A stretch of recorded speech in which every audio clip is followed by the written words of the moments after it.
So as you can see, I just finished wrapping my letters and I have taken a piece of wood, and this is a 1x2, and I have 2 of them here, but there's only going to be actually 1 used in this project.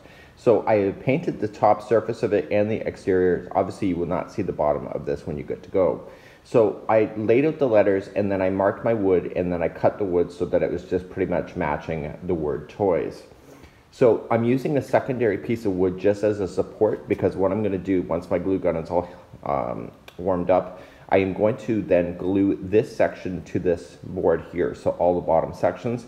So what's happening at this top board is just there for support, so once everything is glued and everything is solid, I can just take that board out and then the word can just sit up on its own.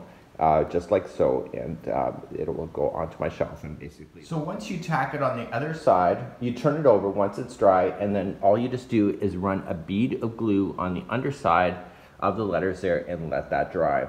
So then what we're going to do then, this should be completely solid, and then you can mount it and enjoy. And this one here is for my word yarn in the future, and I'm going to keep that aside and work on that later.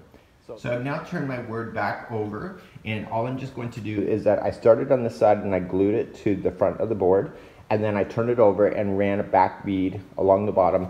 So now what I'm going to just do is that because this is sitting flat on a shelf, I'm going to run a little bit of glue just on the base here, and that should be good to go. So it's actually pretty solid, but I just want to make sure one last time.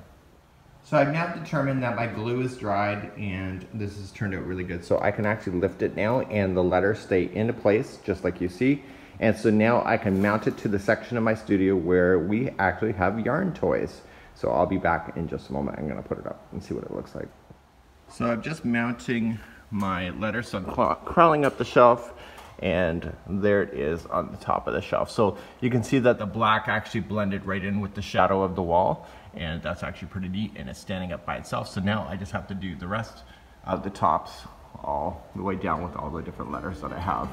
So this is how you do these yarn wrap letters, and it's a really cool idea.